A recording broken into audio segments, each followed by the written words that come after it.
4월 22일 화요일 누가복음 24장 36절에서 53절 증인의 사명이라는 제목을 가지고 말씀을 살펴보도록 하겠습니다. 예수님 부활하신 후에 그냥 몇몇 사람에게 보인 게 아니고요. 정말 많이 보이셨어요.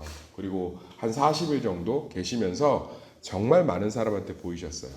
부활에 대한 가장 명확한 증거는 예수님의 부활을 목격한 사람이 너무 많았다는 거예요. 그러니까 이게 몇몇 믿음 있는 사람들 안에서 흘러나온 이야기가 아니라 실제로 예수님의 부활을 목격한 사람이 너무 많았어요. 40일이면 한 달 열흘 정도 되잖아요. 그러면 거기서 굉장히 활발하게 활동하셨고 또 부활체를 갖고 계셨기 때문에 시간과 공간을 초월해서 이동하셨던 것 같아요. 그러니까 우리가 상상해 보면 이 껍데기뿐인 이 세상에서 부활체의 영광으로 다시 이렇게 부활하신 예수님이 모든 것들을 초월해서 역사하셨던 것 같아요. 그래서 이 초기에 이 유대 종교 지도자들도 로마도 예수님의 부활 자체를 의심하지 않았어요. 그러니까 왜냐하면 목격자가 너무 많으니까, 목격자가 너무 많으니까 더 이상 그것에 대해서는 시비를 붙을 수가 없어요. 그래서 이 기독교나 예수님의 초기 문헌들을 보면 부활에 대한 의심이 아예 없어요. 이제 후대에 오면서 우리가 부활하셨나? 이렇게 생각할 수 있는데 안 믿는 사람들이 예수님의 부활만큼은 너무 명확한 사실이어서 아예 제 시비 걸기 좋지 않겠어요? 그런데 아예 시비를 걸 수가 없어요. 왜냐하면 목격자들이 너무 많아요. 그러니까 아예 이거 한두 사람한테 나타나신 게 아니기 때문에 그래서 예수님은 부활하셨습니다. 다만 이 제자들도 예수님의 부활을 끊임없이 목격했지만 그것을 사실로 받아들이는 것들이 쉽지 않았어요. 오늘도 보면 여기 보면 그들이 놀라고 무서워하여 37절 그들이 놀라고 무서워하여 그 보는 것을 영으로 생각하는지라. 그러니까 예수님이 실제로 나타나서 이렇게 보이시는데도 그것을 영으로 생각하는 거죠. 그런데 이제 예수님이 그 믿음을 해결하기 위해서 이제 가르치시죠. 두려워하지 말고 의심하지 말라 그러면서 식사를 직접 하는 것을 보여주시면서 같이 밥을 먹습니다. 그러니까 영은 먹을 수가 없잖아요. 근데 예수님이 직접 구운 생선 한 토막을 고등어 구이를 드셨으니까 실제로 예수님이 육체로 부활하신 것을 증명하고 있죠. 그러면서 제자들의 믿음을 돕고 있습니다. 우리도 예수님을 믿지 않는 것이 문제지 예수님은 지금도 살아서 역사하시는 줄 믿습니다. 그러니까 예수님 승천하셨잖아요, 오늘. 그 승천을 왜 하셨을까? 승천을 안 하면 우리 예수님과 연합할 수가 없다니까요. 그러니까 예수님과 연합해서 성찬하려면 우리 맨날 비행기값 700만 원씩 들여서 이스라엘로 가야 돼요. 그거 말이 안 된다고. 그러니까 예수님이 부활하시고 승천하신 건 예수님이 육신의 모습으로 승천하셔야 성령이 오셔서 우리 모든 열방과 민족 가운데 믿는 자들을 예수님과 연합하게 하죠. 믿으십니까? 그러니까 예수님이 올라가셔야 영이 내려오고 성령 하나님이 오셔야 예수 그리스도와 온전히 연합이 되죠. 그러니까 저는 2000년 전에 예수님을 지금도 저와 예수님이 연합되어 있다고 생각해요. 왜 제가 죄를 지으면 찔리는지 아세요? 저도 죄를 지으면 찔려요. 예를 들어서 운전을 하다가 잘못을 하거나 아니면 지체들에게 제가 잘못된 말을 하고 나면 제 마음 가운데 양심이 아니라 어떤 영적인 찔림이 있어요. 그건 제가 이 그리스도와 연합되어 있기 때문에 그래요. 성도들은 모르죠. 근데 제가 말씀을 준비하면서 기도와 하나님 앞에 겸손으로 준비하지 못했으면 그것에 대해서 제 안에 굉장히 많은 찔림이 있어요. 그건 예수 그리스도와 연합됐기 때문에 그래요. 제가 어떤 사건들 가운데 영적으로 보는 눈들이 생기는 건 제가 예수 그리스도와 연합되어 있기 때문에 그래요. 그러니까 우리는 지금 예수님과 완전히 연합되어 있어요. 그래서 누군가의 말이 어떤 것이 우리를 무너뜨릴 수가 없어요. 그런데 부활하신 예수님을 앞에 보고도 안 믿으니까 영이라고 생각해서 이게 좋은 영이 아니라 귀신으로 생각한 거예요. 그래서 무서워서 떨린 거예요. 그러니까 예수님 그러잖아요. 왜 의심하니? 그러면서 생선을 드시면서 그 믿음을 돕고 있잖아요. 사랑하는 성도님들, 예수님 성령 안에서 우리와 연합되어 있는 줄 믿습니다. 그러니까 어떤 하늘의 보좌에 이렇게 앉아 있으면서 내가 정성 구하고 내가 막 뭔가를 구해서 천사들 시켜서 우리가 떠올리는 예수님 이렇다고요. 부활해서 금 의자에 앉아 있고 주변에 천사들이 쭉 있다고. 그리고서는 예수님한테 정성 구하면 이렇게 천사가 뭘 들고 와서 두루마리 같은 걸 줘. 상소문을. 그럼 예수님이 읽어보고 응답 줘라. 그럼 응답하고. 쳐서 내게 돌아오게 해야겠다. 그럼 치고. 거기서 한 발짝도 못 나가. 구약이야. 끊임없이 구약이에요. 다시 말씀드릴게요. 예수 그리스도가 지금 성령 안에서 나와 연합되어 있는 줄 믿습니다. 그러면 목사님 그럼 기도는 왜 오래 해야 되고 해야 돼요? 생각해 보세요. 뭐 정성이 없어도 사랑하면 전화를 3시간 4시간씩 하더구만. 뭐가 필요하면 그 사람하고 2시간씩 3시간씩 전화하더구만. 내가 속상한 일이 있죠. 자식 때문에 속상해. 그럼 누구한테 내려놔야겠어요? 나와 연합되어 있는 하나님께 내려놔야 되지 않겠어요? 그렇게 기도하다 보면 1시간 2시간 금방 가죠. 우리의 기도가 실제로는 예수님을 믿지 못하는 정성만 따져서 어떤 무속신앙적 기도니까 사실은 지루하고 재미없는 거예요. 구할 걸 빨리 구해야 되니까. 그런데 정말 예수 그리스도가 살아계시고 나와 연합되어 있으면 이야기하는 거예요. 그래서 기독교는 기도를 하나님과의 대화로 딱 정의해놨습니다. 그래서 형식이 없잖아요. 전 세계 모든 종교는 기도가 형식이 있어요. 순서가 있고 과정이 있다고. 그런데 기독교는 없어요. 제가 안타까운 건 정말 언제 어디서는 어떤 모습이든 우리는 마음껏 기도할 수 있는 줄 믿습니다. 예수님과 연합되어 있기 때문에. 그리고 우리의 모든 삶이 그분과 연합되어 있으니까 죄를 지을 수가 없죠. 하나님과 연합되어 있는데 하나님 얼마나 가슴 아프시겠어요. 그러니까 자꾸 죄를 싫어하게 되는 거예요. 그리고 우리는 무엇을 해도 담대하고 당당할 수 있는 거예요. 왜냐하면 예수님과 연합되어 있으니까. 어른들이시죠. 그러니까 부모가 없는 세상을 홀로 살다 보니까 두렵고 떨리시죠. 버림받고 외면당하고 거절당할까 염려되시죠. 아프시죠. 그런데 나를 온전히 사랑하는 7남매 8남매 먹고 살기 바쁜 게 아니라 진짜 나를 온전히 사랑하는 부모가 내 곁에 있으면 어떻겠어요? 걱정할 게 없잖아요. 우리 인생이 예수님과 연합되어 있다고요. 믿지 못하면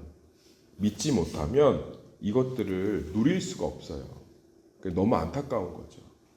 예수님이 나와 연합되어 있는 줄 믿습니다.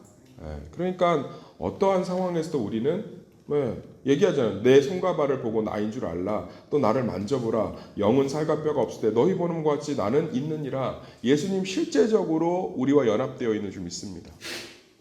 만져보세요.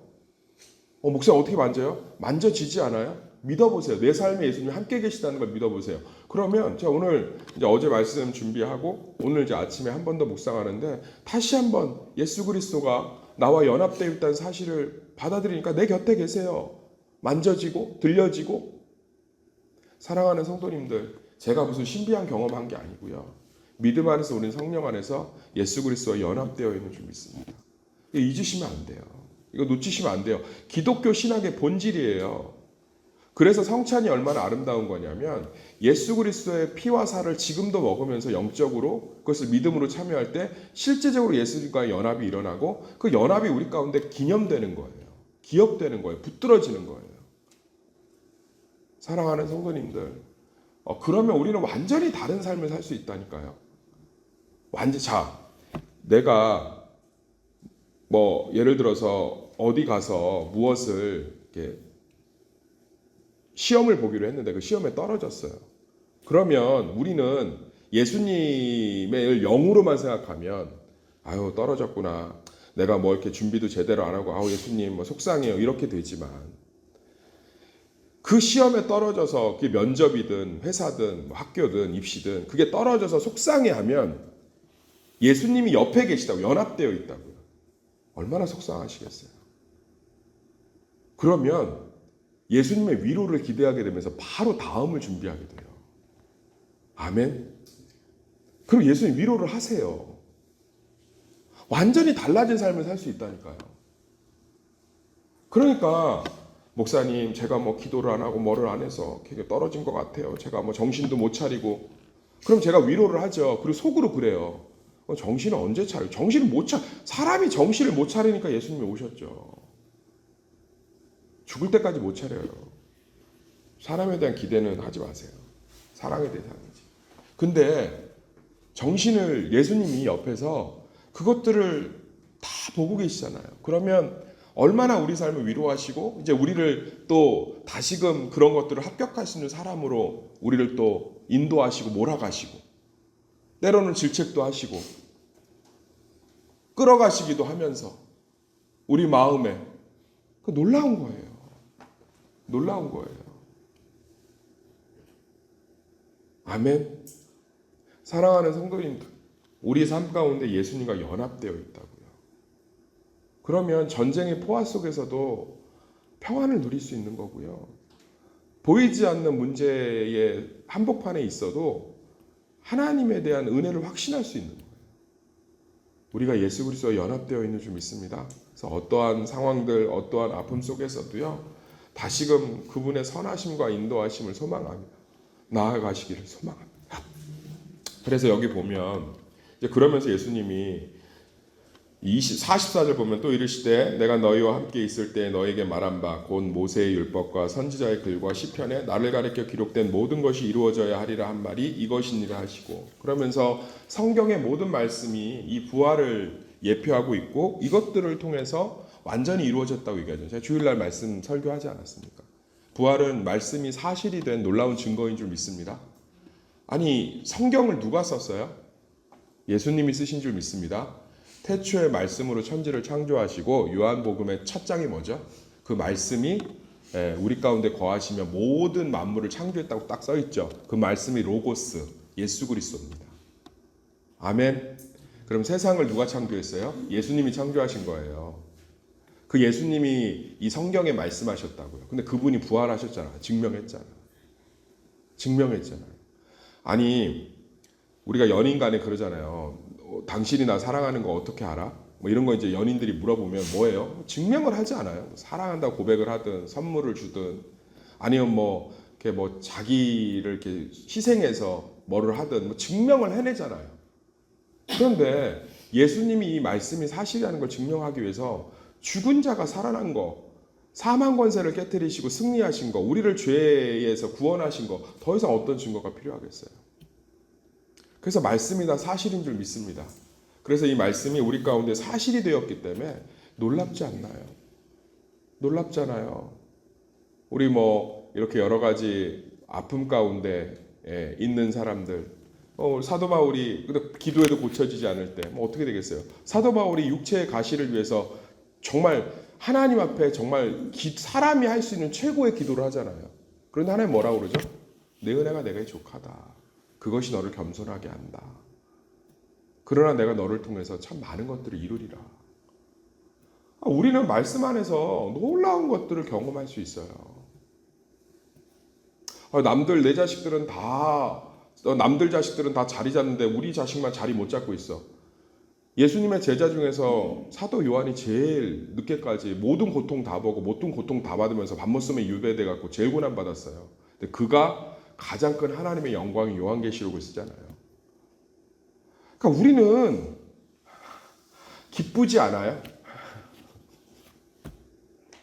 성경의 말씀이 사실대로 드러났잖아요. 근데 부활을 믿지 못하면 그놈의 정성 때문에 한 발자국도 못 나가요. 제가 얘기할게요. 우리 남들 자식은 다 자리 잡는데 우리 자식들 자리 못 잡는데 어떻게 해요? 부모의 기도, 예수님 십자가에서 죽기도 바쁘신데 죄값을 치르기도 바쁘신데 누구를 기억하셨죠? 어머니를 기억하셨잖아요. 어머니의 기도 기억하신 줄 믿습니다. 목사님 말씀을 들으면 위로가 되는데 제 말을 듣고 왜 위로를 받으세요? 저는 성도들이 아무리 힘들어도 성도들이 직접 겪고 있는 고난에 10%도 이해 못해요. 타인이잖아요. 타인이라고. 고난은 자기가 100% 겪고 있는 거예요. 그런데 말씀이 사실이 되기 때문에 확신 있게 선언하는 거예요. 어머니의 기도들을 들으실 수밖에 없죠. 예수님이 십자가에 못 박히며 어머니를 부탁하신 분인데 전 그걸 믿어요. 아멘. 그리고 제자들 하나하나 다 사고 뭉치고 다 인간 쓰레기고 어디 가서 사람 구실도 못할 인간들이고, 그런데 그 사람들 제자들 하나하나 예수님이 포기하셨어요? 다 사도로 세우셨어요? 다 세웠잖아요. 그럼 나는 우리 자녀들의 끝을 알아요. 확신이 있다고. 아멘. 그들을 끊임없이 말씀 안에서 권면하고 양육하고. 저는 성경 말씀이 사실이 됐잖아요. 목사님, 제가 가게를 시작했는데 가게가 안 돼요. 그래요. 베드로도 밤이 새도록 그물을 던졌는데 그 물고기를 잡았어요? 못 잡았어요?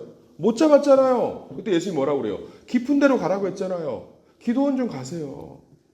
가서 하나님 앞에 기도하고 깊은 곳에 내려가서 거기서 놀라운 일이 벌어져요. 진짜로 제가 여기 있는 분들보다 나이는 어리지만 너무 많은 성도들을 경험하지 않았겠어요? 참 치열하게 목회했기 때문에. 가게의 경영과 생계를 놓고 깊은 데로 가서 기도하는 성도들의 삶을 하나님이 반드시 축복하실 줄 믿습니다. 깊은 곳에 가서 그물을 던지래잖아요. 그러니까 그 피곤해서 새벽까지 그물 내리던 사람이 예수님의 말씀을 의지해서 깊은 곳에 가서 그물을 던지잖아요. 고기가 찢어지게 잡히죠.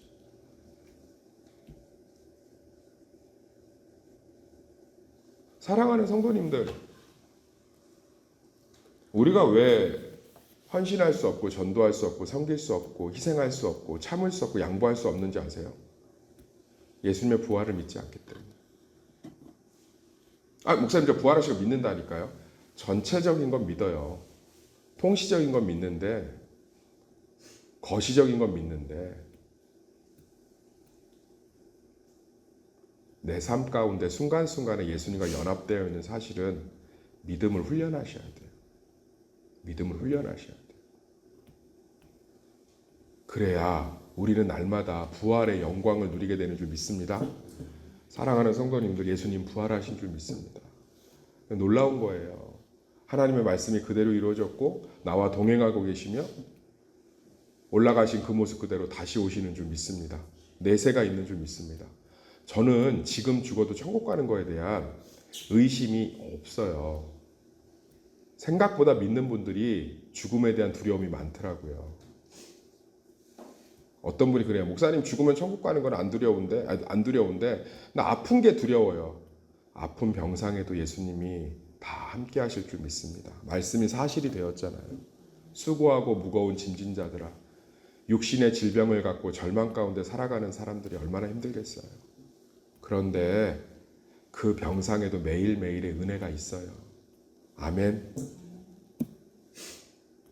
제가 한번 팀켈러 목사님의 병상에서의 위로라는 책이 있는데 제가 그걸 한번 설교하려고 그래요. 사랑하는 성도님들, 우리의 삶은 응답과 응답치 않음 이런 것들로 이루어져 있지 않아요. 우리는 그리스도와 연합되어 있어요. 그것은 때로는 골짜기를 건널 때도 있고 때로는 거센 풍랑을 만날 때도 있으며 때로는 거친 광야를 걷는 목마른 시간이기도 하지만 물을 주시는 하나님을 경험하고 골짜기에서 배를 타고 건너는 해를 당하지 않게 하시는 하나님을 건너고 거센 풍랑을 잠잠케 하시는 하나님을 경험하는 놀라운 시간이 될 줄 믿습니다. 예수님과 연합되어 있다고요. 예수님이 그냥 명령해서 영적으로 신적으로 뭔가 막 평탄하게 만드는 분이 아니라 우리의 모든 여정들 가운데 이 여정이 만만치가 않아요. 왜냐하면 세상이 죄돼 있어서 그래요. 아직 예수 그리스도의 오심, 재림이 없어서 완전한 의와 완전한 공의가 없어서 어쩔 수 없어요. 자, 하나만 제가 예를 들게요. 오늘 설교가 좀 길어지지만 하나만 예를 들겠습니다. 내 몸에 어떤 질병이 생겨요. 그게 우리의 문제입니까? 얼마나 많은 식품들이 첨가물부터 시작해서 사람 먹을 수 있는 첨가물들이 아니잖아요. 얼마나 많은 것들이 들어가 있어요. 그리고 미세먼지, 스트레스, 이게 사실 하나님이 세상을 통치하는 관점으로 봅시다. 굉장히 복잡한 문제예요. 굉장히 복잡한 문제라고. 탈무드에 보면 그냥 우물가에서 자고 있는 사람이 도둑에 칼에 맞아 죽어요. 그걸 보고 랍비의 제자가 하나님의 공평함을 의심합니다. 그런데 랍비가 천사가 와서 그 사건을 쭉 해석을 해줘요. 그랬더니 건너 가족들 간에 어떤 그 얽히고 설킨 문제부터 쭉. 그래서 이게 벌어질 수밖에 없고 이 벌어진 사건이 또 하나의 하나님의 공의가 되고 선이 되는. 그러니까 만만치 않아요. 세상이 단순하지 않다고요. 저는 믿는 자들이 좀 넓었으면 좋겠어요. 창조주를 믿고 있는데, 우주의 통치를 믿고 있는 사람들이 만만치 않다고요. 내가 걸리는 병이, 내가 겪고 있는 남편의 문제가, 내가 겪고 있는 자식의 문제가 단순히 내 문제가 아니에요. 죄악된 세상, 너무나 타락해버린 세상, 너무나 완전히 무너진 세상에서 쉽지 않다고요. 이게 우리가 생각하는 것처럼 응답.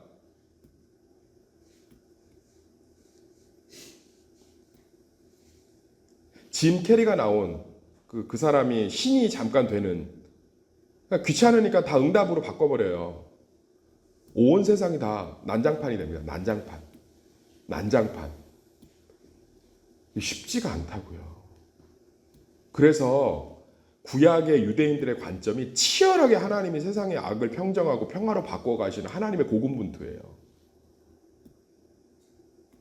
얼마나 악하면 물로 전 세계를 쓸어버리는 것 외에는 방법을 못 찾으시겠어요. 지혜의 원천이. 쉽지 않다고요. 그래서 우리가 가는 길은 예수님이 금보자에 앉아서 평탄, 해결, 응답, 치유, 역사 이거 아니라니까요. 예수님과 거친 골짜기도 가는 거예요. 아멘. 우리는 거친 풍랑도 만나는 거예요. 햇볕이 쨍쨍 내리쬐는 광야도 걷는 거예요. 독사도 만나는 거고요. 전갈에 물리기도 하는 거예요. 강도도 만나고요. 상처도 받는 거예요. 그런데 예수님이 연합되어 있어요. 할렐루야. 광야 가운데 함께 계세요. 그래서 구름기둥 불기둥 40년 만나러 함께 하시고요. 풍랑 가운데 뛰어오셔서 풍랑을 잠잠케 하시고요. 사망의 음침한 골짜기를 걸을지라도 해를 두려워하지 않은 것은 여호와 하나님이 함께 계시는 줄 믿습니다. 가난도 할 거고요. 실패도 할 거예요. 넘어지기도 할 거예요. 그런데 예수님과 연합되어 있습니다. 일으키실 거고요. 잡아주실 거고 위로하실 거고 세우실 거고 먹게 하실 거고 열어주실 거고 찾게 하실 줄 믿습니다. 그냥 우리는 예수님의 이 제자들처럼 그냥 영적으로 예수님이 부활하셨습니다. 그때부터 제자들의 고난이 본격적으로 시작되지 않아요? 예수님이 부활한 걸 목격하기 전에는 예수님의 제자들 평안했어요. 오병이어 결집해서 나눠주기만 하면 되고 예수님이 다 지켜주고 예수님이 다 욕먹어주고 예수님이 다 핍박받아주고 할렐루야. 그런데 이제 예수님이 부활하고 나니까 이제 이들이 핍박받고 그런데 이들이 더 기뻐했죠. 더 담대했죠. 왜죠? 성령 하나님이 오심으로 말미암아 예수 그리스도와 연합되어 있으니까 그들의 고난이 되지 못하고 그들의 아픔이 되지 못하고 옥에 갇히고 핍박에 갇히고 사람들이 다 싫어하고 그런데 그들 안에 하나님의 위로가 있고 능력이 있고 그놈의 응답 평탄 좀 버리시라고요. 좀 제발. 우리는 하나님과 동행하는 거예요. 아멘. 이거 진짜 괜찮은 거예요. 이거 진짜 괜찮은 거예요. 반드시 승리하게 될 줄 믿습니다. 공부 안 하는 내 자식을 합격시켜 놓으면 공부한 누군가는 떨어져야 돼요. 그 리스크를 누가 감당하겠어요? 그 이기적인 기도를 하고 앉아 계세요. 그 리스크를 그러면 하나님은 근본부터 성실한 아이, 자기의 삶을 책임지는 아이로 바꿔가야 돼요. 그러면 이 아이가 그렇게 책임지고 성실한 아이가 되지 못한 것에 있는 부모들의 미성숙함을 또 해결하셔야 되고요. 그 부모들의 미성숙함이 각인되어진 사회적, 구조적, 조직적 문제를 또 해결하셔야 돼요. 쉬운 문제가 아니라고요. 아멘. 그래서 중요한 건 반드시 우리가 승리할 거란 믿음이에요. 아멘. 그런데 그 과정에 하나님과 연합되어 있는 거예요. 승리는 보장되어 있는 줄 믿습니다. 부활 때문에. 과정은 평탄치 않을 거예요. 그러나 걱정하지 마세요. 예수님이 동행하시는 줄 믿습니다.